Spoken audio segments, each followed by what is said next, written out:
नमस्कार साथियों। मैं आपका दोस्त एंड होस्ट रमेश चौहान स्वागत करता हूं आप सभी का आपके अपने एजुकेशन प्लेटफॉर्म एग्जाम फैक्ट में। तो साथियों, सीईटी ग्रुप 6 के जो एमसीक्यू क्लास हमने शुरू करी थी कल से, तो आज उसकी दूसरी खेप यानी कि दूसरी जो क्लास है वो आपके सामने है। तो चलिए बिना देरी करते शुरू करते हैं। सबसे पहला जो क्वेश्चन हमारे पास है, यदि कोई गतिविधि पैसा कमाने के उद्देश्य के बिना करी जा रही है तो यह है क्या? कौन सी गतिविधि है? ह्यूमन यानी कि मानवीय गतिविधि है, सामाजिक है, आर्थिक है, विपणन है? तो ध्यान दें, क्योंकि आर्थिक गतिविधि तो वो होती है जहां पर पैसा कमाया जाता है, ठीक है। और मानव तो आर्थिक और सामाजिक दोनों करता है ना भाई, लेकिन यहाँ पे का बिना पैसे के लिए करी जा रही है, तो यहाँ पर सबसे सुटेबल ऑप्शन हमारे पास ऑप्शन बी यानी कि वो सामाजिक गतिविधि में शामिल किया जाएगा। नया क्वेश्चन हमारे पास है, व्यवसाय में लगे लोग खालिस्तान के रूप में आय अर्जित करते हैं, तो यहाँ पे लाभ, आय, धन। आपको लगेगा कि नहीं ये सब ठीक ठाक लग रहा है, लेकिन नहीं, सबसे सूटेबल आंसर हमारे पास है लाभ, क्योंकि वो प्रॉफिट के रूप में ही तो अपनी इनकम जनरेट करते हैं ना। ठीक है। नेक्स्ट क्वेश्चन, खाली जो है कि भी हमारे पास the basic motive of dash is to render service besides earning income. तो यहाँ पे देखिए भाई, एक तरीका बताया है इसने, वहां पर लोगों की सेवा भी करना और साथ में आय भी अर्जित करना था। वो किस में होता है? तो वो प्रोफेशन में होता है भाई। इसके अंदर प्रोफेशन में होता है, पेशे में होता है।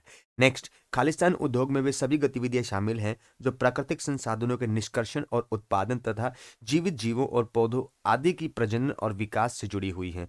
तो सिंपल सी बात है, देखो हमने यहाँ पे बात करी प्राइमरी, सेकेंडरी और टर्शरी, तीन तरीके की इंडस्ट्रीज देखी थी। प्राइमरी के अंदर हम लोगों ने एग्रीकल्चर से रिलेटेड, लाइव स्टॉक से रिलेटेड, यूँ कहा जाए कि भी माइनिंग से रिलेटेड सारी एक्टिविटीज को रखा हुआ था।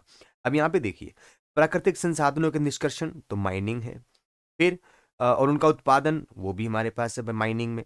फिर यहाँ पे जीवित जीवों, तो ये हमारे पास लाइव स्टॉक में आ गया, और आदि के प्रजनन विकास से जुड़ी सभी क्रियाएं किस में आ रही है? प्राइमरी में आ रही है। तो यहाँ पे प्राइमरी इंडस्ट्रीज में शामिल कर लिया जाएगा, यही इसका सही आंसर रहेगा। नेक्स्ट, व्यवसाय का क्या तात्पर्य है? व्यवसाय से आप क्या समझते हैं? तो व्यवसाय का मतलब माल का क्रय विक्रय। देखिए, सिर्फ माल का क्रय विक्रय अच्छा नहीं लग रहा। सेवाओं का क्रय विक्रय, नहीं, माल और सेवाएं दोनों होती हैं। अब कहता है माल एवं सेवाओं के क्रय विक्रय के साथ सामाजिक उत्तरदायित्व का निर्वहन, ये सबसे बढ़िया सूटेबल आंसर यहाँ पे है। तो कहता है व्यवसाय का यही मतलब होता है। नेक्स्ट, निम्नलिखित में से कौन सी क्रिया द्वितीयक उद्योग में शामिल है? द्वितीयक उद्योग, आपने यहाँ पे प्राइमरी, सेकेंडरी और टर्शियरी तीन तरीके की इंडस्ट्रीज देखी थी, तो यहाँ पे द्वितीयक में तो परिवहन, ये सर्विस सेक्टर है, कहाँ पे जाएगा? टर्शरी में। बीमा, ये भी सर्विस सेक्टर, टर्शरी में जाएगा। बैंकिंग, ये भी सर्विस सेक्टर है, यहाँ पे जाएगा। तो द्वितीयक में बचा कौन? कोई भी नहीं, तो इनमें से कोई नहीं, ये हमारे पास सही जवाब है। इनमें से कौन सा या इनमें से कौन सा निर्माण उद्योग में शामिल है? निर्माण उद्योग में, ठीक है। प्राइमरी, सेकेंडरी और टर्शरी, तो सेकेंडरी को हम यहाँ पे निर्माण उद्योग कहते हैं। तो धातु से जो है खान से धातु निकालना, सर ये तो प्राइमरी में था ना, माइनिंग में थे, तो हाँ ये तो नहीं है यहाँ पे। लोह और इस्पात का निर्माण करना, आटा मिले, और इनमें से कोई नहीं। तो देखिए, लोहा और इस्पात निर्माण ये हमारे पास मैन्युफैक्चरिंग के अंदर आता है भाई, क्योंकि आयरन और निकालना, जमीन से रॉ फॉर्म में लोहा निकाला है या कोई भी इस्पात निकाला है, तो वो अलग अलग चीज है। फिर उसको आगे फर्दर प्रोसेस करना, तो वो तो सेकेंडरी कंपनीज के द्वारा ही करा जाता है। तो यहाँ पे option B is the right answer. Next, वर्तमान में व्यवसाय की प्रगति का आधार ज्यादा से ज्यादा लाभ कमाना, अधिकाधिक उत्पादन करना, जी नहीं, ये भी नहीं है, ये भी नहीं है। अधिकाधिक ग्राहक संतुष्टि, हाँ ये सबसे सूटेबल आंसर यहाँ पे है। अधिकाधिक ग्राहक बनाना नहीं, ग्राहक संतुष्टि it is the most important factor. तो हमारे पास option C is the right answer. Next, व्यवसाय के दो प्रमुख आधार कौन से हैं? उद्योग और वाणिज्य, उद्योग और व्यापार, उद्योग और व्यवसाय, और वाणिज्य और व्यापार। अगर आप देखोगे तो हमने जब बिजनेस को क्लासिफाई किया था, तो हमारे पास एक तो आया था इंडस्ट्री बिजनेस को क्लासिफाई करने पर, और दूसरा आया था हमारे पास कॉमर्स। फिर आगे फर्दर कॉमर्स को जब क्लासिफाई किया था हमने, ठीक है, तो वहां पर हमारे पास एक आया था ट्रेड, और एक आया था हमारे पास ऑक्सिलरीज यानी कि सहायक क्रियाएं। तो बिजनेस के बारे बात कर रहा है भाई, तो बिजनेस के तो मेन दो कंपोनेंट कौन से हुए? इंडस्ट्री प्लस ट्रेड, तो option A is the right answer.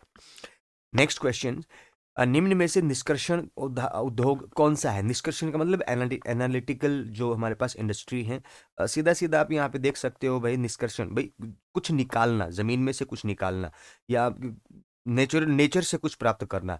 तो पशुपालन तो नहीं है, मुर्गी पालन भी नहीं है, वृक्षारोपण भी नहीं है, तो यहाँ पे समुद्र तल से मछली पकड़ना, क्योंकि हम समुद्र से चीजें निकाल रहे हैं, जैसे धरती से खोद के हम कुछ और चीजें निकालते हैं, वैसे यहाँ पर भी हम समुद्र से चीजें निकाल रहे हैं। इसको भी निष्कर्षण यानी कि एक्सट्रैक्टिव इंडस्ट्री के रूप में देखा जाता है।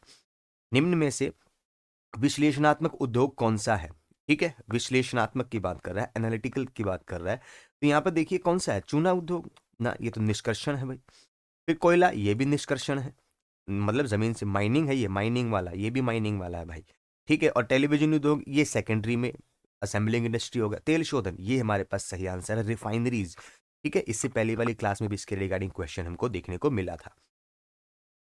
फिर कहता है निम्न में से एकीकरण उद्योग यानी कि असेंबलिंग इंडस्ट्री, असेंबलिंग इंडस्ट्री कौन सी नहीं है? टेलीविजन, तो देखो अलग अलग कंपोनेंट को जोड़कर एक टीवी बनाया जाता है, बहुत सारे टुकड़े होते हैं भाई, बहुत सारे पार्ट्स होते हैं। स्कूटर में भी ऐसा ही है, साइकिल में भी ऐसा ही है, लेकिन बिजली के तार इसमें ऐसा नहीं है। तो यहाँ पर ऑप्शन डी यानी कि ये हमारे पास क्या, एकीकरण यानी कि असेंबलिंग इंडस्ट्री का एग्जाम्पल नहीं है। नेक्स्ट, लाभ और सेवा उद्देश्य है, लाभ और सेवा उद्देश्य है, ये थोड़ा सा ट्रिकी क्वेश्चन है। आप देखोगे एक बार लगेगा अरे नहीं परस्पर विरोधी, नहीं नहीं नहीं, यहां पर ये परस्पर विरोधी नहीं, क्योंकि इसने यहाँ पे समाज सेवा नहीं बोला, इसने लाभ और सेवा बोला। ठीक है, एक बात बताओ, हम कस्टमर्स को अपने प्रोडक्ट के रूप में या अपनी जो है कि एक्टिविटीज के रूप में कुछ सर्व करते हैं ना लोगों को, और तभी तो प्रॉफिट कमाएंगे, तो इसलिए ये एक दूसरे के पूरक हैं, लाभ और सेवा।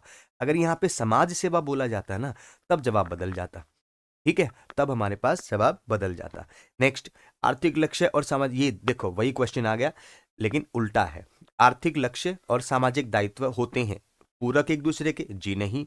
सहयोगी? बिल्कुल भी नहीं, कुछ भी नहीं, ये कुछ ना कुछ तो होता ही है, बोले क्या, विरोधी। ठीक है, ये विरोधी होते हैं भी एक दूसरे के। Option B is the right answer. यहाँ पे कौन सा, हाँ ऑप्शन बी। नेक्स्ट हमारे पास है व्यवसाय के सामाजिक दायित्व का अर्थ है, व्यवसाय का सामाजिक दायित्व है तो वस्तुओं और सेवाओं की सिर्फ आपूर्ति करना, क्या? नहीं, सिर्फ आपूर्ति करना नहीं, कुछ और भी होता होगा। नेक्स्ट, आर्थिक निर्णय लेते समय समाज एवं उनसे जुड़े पक्षकारों के हितों का ध्यान रखना, ये ज्यादा सूटेबल लग रहा है मुझे। फिर यहाँ पे परोपकारी और सहायतार्थ कार्य करना, ये खाली समाज की बात आ गई इसमें। वैधानिक उत्तरदायित्व को निभाना, ये भी नहीं है, तो यहाँ पे सबसे बढ़िया ऑप्शन हमारे पास option B is the right answer. ठीक है भाई। नेक्स्ट है, निम्न में से किसका सीमित दायित्व है?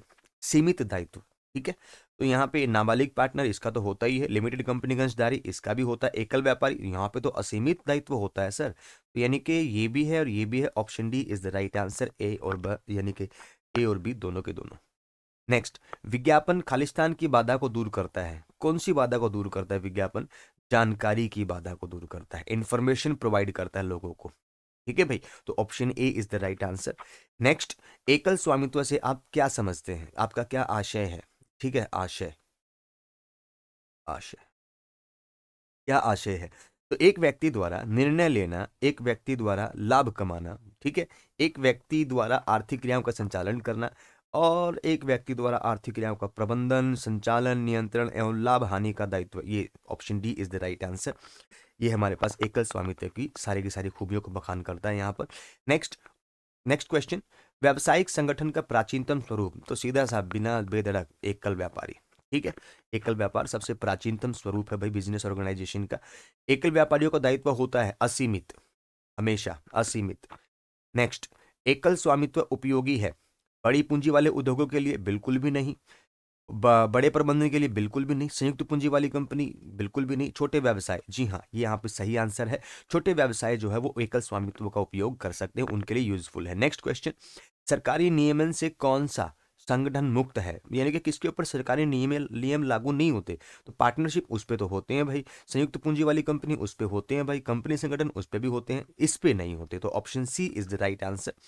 निम्न में से किसका पूंजीकरण अनिवार्य नहीं है? ठीक, पंजीकरण, सॉरी पूंजीकरण नहीं, पंजीकरण, रजिस्ट्रेशन किसका जरूरी नहीं है? तो कंपनी का रजिस्ट्रेशन तो जरूरी है, साझेदारी का रजिस्ट्रेशन भी अब कह सकते हो कुछ कंडीशंस में नहीं, लेकिन मोस्टली जरूरी है। फिर यहाँ पे सहकारी संस्थाओं, ये तो विदाउट रजिस्ट्रेशन चल ही नहीं सकती, तो बचा कौन, बोले क्या, एकल व्यापार, तो option C is the right answer. Next, प्रत्येक भागीदार निम्न क्षमता से काम करता है, कैसे? वो एक प्रिंसिपल भी और एजेंट भी है, option A is the right answer. एक सहकारी समिति में आवश्यक वयस्क सदस्यों की सूचना संख्या, ध्यान दे सहकारी समिति तो मिनिमम 10 होते हैं भाई यहाँ पर। ठीक है, option D is the right answer. साझेदारी फर्म को पंजीकरण का प्रमाण पत्र कौन देता है? तो सीधा फर्मों का रजिस्ट्रार। ठीक है भाई, फर्मों का रजिस्ट्रार। नेक्स्ट, एक निजी कंपनी में अधिकतम कितने सदस्य हो सकते हैं? पहले 50 थे, अब 200 हो चुके हैं। ठीक है, option D is the right answer. निम्नलिखित में से 100% गोपनीयता बनाए रखना संभव है सिर्फ और सिर्फ एकल स्वामित्व के अंदर, बाकी सब में इंफॉर्मेशन शेयर करनी पड़ती है। नेक्स्ट, निम्नलिखित में से कौन सा एकल स्वामित्व का गुण नहीं है? त्वरित गुण है, सॉरी गुण नहीं गुण है। त्वरित निर्णय लेना, जी हाँ। प्रत्यक्ष प्रोत्साहन, डायरेक्ट मोटिवेशन, बिल्कुल हाँ। यहाँ पे फिर गठन और समापन में आसानी, जी हाँ। तो ये सभी के सभी इसके हैं भाई, तो option D is the right answer. एक साझेदारी फर्म को भारतीय साझेदारी अधिनियम खालिस्तान के तहत पंजीकृत किया जाता है, तो 1932 1932 कहाँ है? ये रहा, option D, option C, sorry option C 1932। Next, किस प्रकार की कंपनी में शेयरों के हस्तांतरण पर कोई प्रतिबंध नहीं होता? सिर्फ और सिर्फ पब्लिक कंपनीज ऐसा कर सकती हैं, उनके शेयर्स के ट्रांसफर पर किसी प्रकार का कोई, यूं कहा जाए कि भी प्रतिबंध नहीं होता है, उनको इजीली ट्रांसफर किया जा सकता है। तो नेक्स्ट हमारे पास है, एसोसिएशन के लेखों की अनुपस्थिति में, ठीक है, डैश को अपनाया जाता है। तो यानी कि अगर किसी कंपनी ने अपना आर्टिकल ऑफ एसोसिएशन नहीं बनाया, ठीक है, तो उसके ऊपर पहले से ही कंपनी अधिनियम के मौजूद के लिए अंदर मौजूद जो अलग अलग टेबल शेड्यूल्स हैं, उनके अंदर अलग अलग टेबल्स दी गई हैं, तो उन टेबल में से कौन सी टेबल एक्टिवेट होगी अगर उसने अपना आर्टिकल ऑफ एसोसिएशन नहीं बनाया? तो यहाँ पे टेबल एफ, ठीक है, तालिका एफ यानी कि table F is the right answer, option C is the right answer. Next हमारे पास है, निम्न में से कौन सा भागीदार व्यवसाय की दैनिक गतिविधि में भाग नहीं लेता? तो सोता हुआ भाई, सोता हुआ। ठीक है, नेक्स्ट, सॉरी अब तो थैंक यू ही हो गया काफी स्पीड से मैंने निपटाया है। क्वेश्चन थे, काफ़ी थे, 30-32 के करीब क्वेश्चन थे हमारे पास, तो मैंने बहुत जल्दी से इसको निपटाया है, सिर्फ इसी उम्मीद में कि ताकि आप ज़्यादा से ज़्यादा क्वेश्चंस को कवर अप कर सके आपका एग्जाम आने से पहले। तो चलिए बिना देरी करते हुए आपको फिर से जयराम जी के बोलते हैं और मिलते हैं अगली क्लास में। टाटा बाय बाय, जय श्री राम।